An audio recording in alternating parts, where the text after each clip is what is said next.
Boogeyman band coming round the bend. Is Boogeyman band.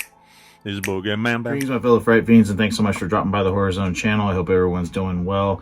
Today's video is going to be talking about something that I saw on Bloody Disgusting, and I figured not a lot of not a lot of outlets here on the YouTube space and the horror space would be talking about this, and I was really excited to read this.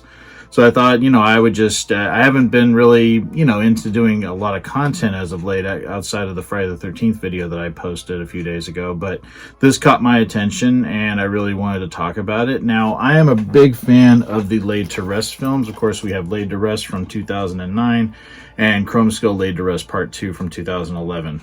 I enjoy both of these films. I really like the character of Chromeskull. Of course, we lost the writer-director Robert Hall, who passed away in 2021. But I did get to meet Nick Principe, who played Chromeskull, back in 2014 at the Twisted TerrorCon in Sacramento. He was really impressed by my Chromeskull tattoo, which I have right here. So yeah, big fan of these films, and I had always hoped that there would be a third film. They had teased it for a long time, and Robert Hall did have a crowdfunding for a third film that ended up failing. He ended up not getting the money he needed.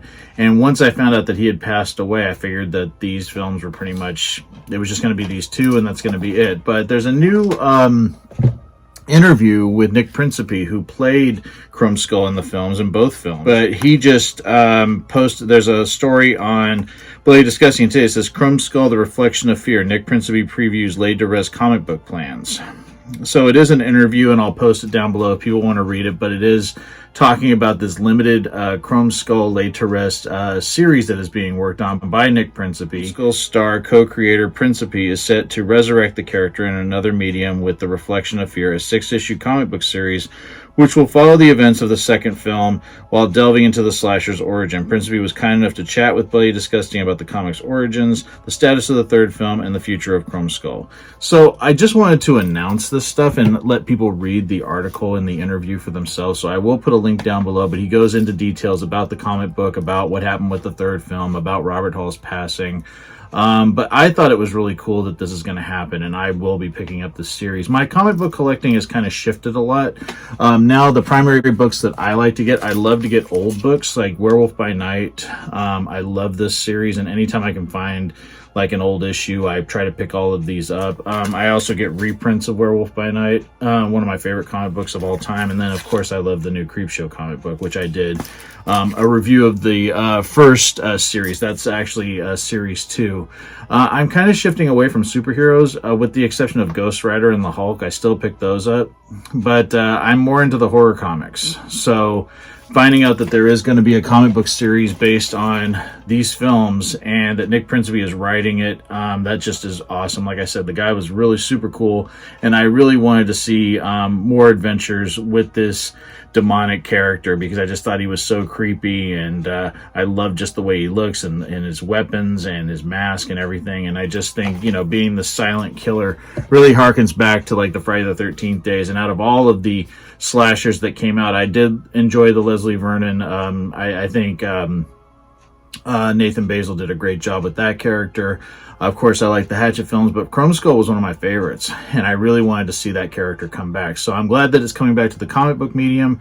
Curious what other people think about this. Again, link down below to the article on Bloody Disgusting talking about the comic book series and an interview with Chromeskull himself, that being Nick Principe.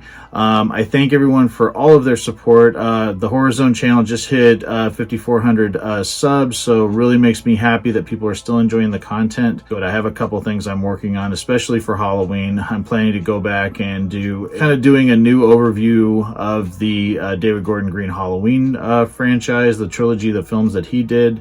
I thought that would be kind of fun. There's a book coming out on the trilogy that I'm going to be talking about as well, and a couple of surprises here and there, maybe some Salem's Lot content. But yeah, just been I really am just tired of negativity in the world, and I'm tired of just the ugliness that I see here in the social media spaces. I don't know why, it just has really gotten to me as of late. I think the Exorcist Believer reviews just really, I don't know, got me a little down, but I'm snapping out of it. Thought this was a good way to sort of kick things back off, and I do have some things planned, and I want to thank everyone again for all of the support, and I promise I will talk to you again real soon. Take it easy, stay scared as always. Peace. Hey, my fellow Fright Fiends, I just want to thank everyone for supporting Boogeyman Ben's Horror Zone. If you haven't yet subscribed and you'd like to, please hit the subscribe button down below. Click the bell notification so you're updated every time I drop a new video. I try to drop a video at least once or twice a week. The Horror Zone is a passion of mine, and it really makes me happy that I can share that passion with all of you guys. Thanks so much again for the support, and I'll talk to you again real soon. Take it easy. Stay scared as always. Peace.